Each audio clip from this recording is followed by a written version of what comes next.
High, কেমন আছেন সবাই? আমি সুচিত্রা। আমার নতুন একটি ব্লগে আপনাদের সকলকে স্বাগত জানাই। সেই দিনটা ছিল রবিবার। সকাল সকাল স্নান টান করে রেডি হয়ে গেছি, আমি যাব আমার ওই শ্বশুরবাড়িতে। তো রেডি হয়ে গেছে, আমার এই বাড়ি থেকে শ্বশুরবাড়ি বেশি দূর নয়, পাশাপাশি। এই যে চলে এসেছি, আসার সঙ্গে সঙ্গে দেখলাম বাড়ির গুরুজনেরা মোটামুটি সবজি কাটতে বসে গেছে, আর অতনু ভাই ওখানে মুড়ি খাচ্ছে, আর সাবিত্রীদি টুকটাক জেঠিমা আর আমার কাকুরা বসে বসে ওই সবজি কাটছে, আর সাবিত্রীদি ওখানে বসে বসে একটু চা খাচ্ছে, অনেকক্ষণ থেকে কাজ করছে। এই জন্য বলে একটু বসে বসে চা খাই। আমি সেই মাত্র আসলাম, তো কি করব, প্রথম কাজে নামার আগে একটু দেখে নিলাম সবাই কীরকম আছে না আছে। এই দাদারা এখানে বাচ্চাকে খাওয়াচ্ছে। এখানে দেখলাম মোট রান্নার অনেক কিছু সরঞ্জাম রেডি হয়ে গেছে। এই যে পটল ডাল করার জন্য পটলটা প্রিপারেশন হয়ে গেছে, আর এখানে পায়েসের জন্য গ্যাসে দুধটা বসানো ছিল, অনেকক্ষণ দিয়ে বসানো ছিল। আমি ভাবলাম নেড়ে দিই, নাহলে দুধটা নিচে লেগে যাবে, এই জন্য একটু হালকা করে নেড়ে দিলাম আর কি। আর ওই দিকে মশলাটা সব রেডি হয়ে গেছে।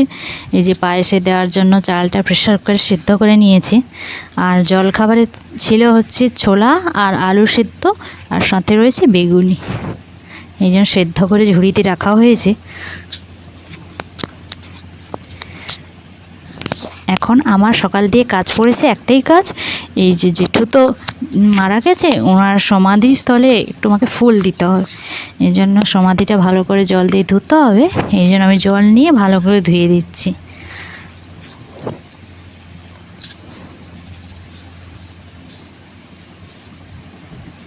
ভালো করে ধুয়ে ফুল দিয়ে তারপর একটা ধূপ জ্বালিয়ে দেব। আজকে অনুষ্ঠানটা তো বলাই হলো না, আর কিছুদিন আগে যেহেতু ভগবান শ্রীকৃষ্ণের জন্মদিন গেছে, এই জন্য সেই দিন উপলক্ষ করে আজকে আমাদের বাড়িতে ছোট্ট করে একটা মিলন উৎসব আয়োজন করা হয়েছে। এই যে এখানে এসে দেখলাম মোটামুটি পায়েসটাও রেডি হয়ে গেছে, আর ওই মুড়িতে দেওয়ার জন্য ছোলাটাও সিদ্ধ হয়ে গেছে।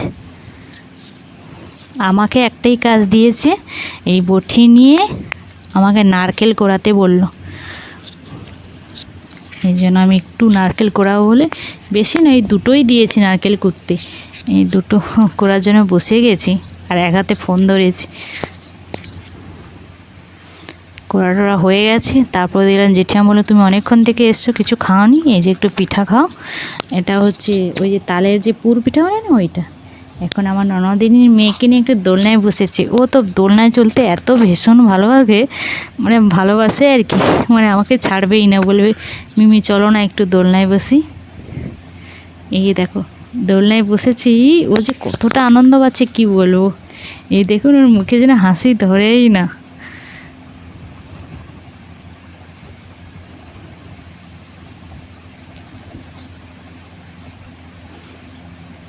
চলুন রান্নাঘরে যাই, দেখি কতটা রান্না হচ্ছে। আজকে আমাকে একটু হেল্প করতে হয়নি, কারণ যেহেতু অনুষ্ঠানটা একটু বড়, কোথায় রান্না খারাপ হয়ে যাবে। এই যে পনির আলুর জন্য পনির আলু আর গাজরটা ভাজা হচ্ছে। ওই যে গামলিতে সবুজ সাদা কালারের জিনিস দেখছেন, ওটা হচ্ছে ফুলকপি। ওই যে পনির ফুলকপি দেওয়া হয় যেন, ফুলকপিটা কাটা হয়েছে। আর পাশের কড়াইতে রয়েছে পুঁইডাঁটা আলুর একটা, আর পুঁইডাঁটা আলু কুমড়ো আর ছোলাদের একটা তরকারি হবে বলে ওইটা কড়াইতে সেদ্ধ হচ্ছে। আমি পাশ থেকেই শুধু ভিডিও করছি, তবে মানে হাত দিইনি, কেন, যেহেতু বাইরের লোকজন খাবে, এই জন্য কোথায় কি খারাপ হয়ে যাবে, এই জন্য আজকে গুরুজনরাই রান্না করছে।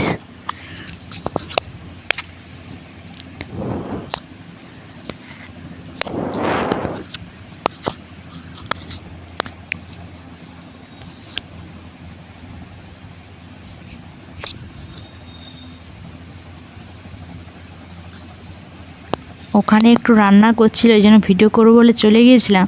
মন্দিরটা ধুয়েই আর কি, মানে মন্দির নয়, ওটা হচ্ছে সমাধি স্থান, জেঠু মারা গেছে, ওখানে সমাধিটা রাখা হয়েছে আর কি। এই যে তারপরে ওখানে রান্নাবান্না দেখে এখানে চলে এসেছি ফুল দেব বলে, ফুল আর একটা ধূপ দিয়ে দেব। জেঠুই মিলন উৎসবটা শুরু করেছিলেন, যে প্রতি বছর আমাদের বাড়িতে এরকম একটা অনুষ্ঠান হবে। যেহেতু আমাদের দেশের বাড়িতে অনেক রাধাকৃষ্ণের বড় একটা মন্দির আছে, তো ওখানে একটু কম যাওয়া হয় বলে আমরা যেহেতু ওই দেশের বাড়ি থেকে অনেকটা দূরে থাকি, তার জন্য এখানে আবার একটা অনুষ্ঠানের ব্যবস্থা করা হয়েছে। জন্মাষ্টমীর দিন ওখানেও একটা অনুষ্ঠান হয় বড় করে। এখন আমি ধূপটা জ্বালিয়ে নেব। আর সেদিন কী যে রোদ্দুর উঠেছিল কি বলবো।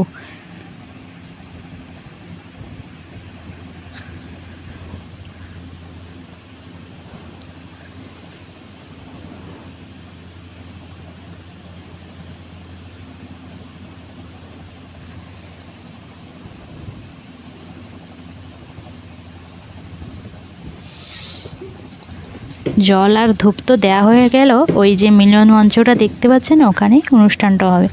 দেখুন কত বড় রাজপ্রাসাদ, যিনি তৈরি করে দিয়ে গেছেন তিনি আজকে নেই। রাজপ্রাসাদও কম বলা যাবে, এতটাই সুন্দর দেখতে বাড়িটা।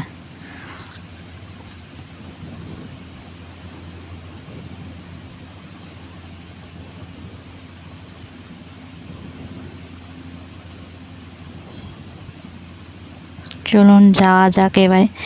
এখানে হরিমঞ্চ, এই যে বাড়ির ভেতরে একটা হরি মন্দির রয়েছে, তো ওখানে সকাল সকাল ফুল আর জল টল দেওয়া হয়ে গেছে।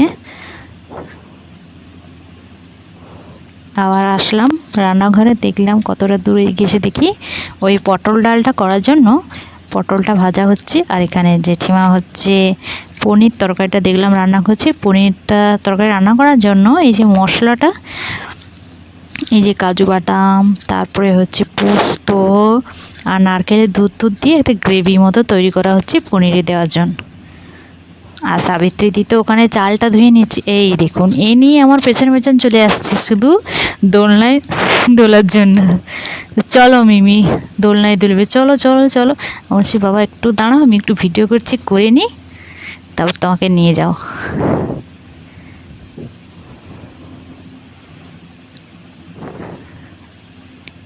জেঠিমা আমার কাছ থেকে আমুল দুধ চাইছে। আমি যেখানে যেখানে আছি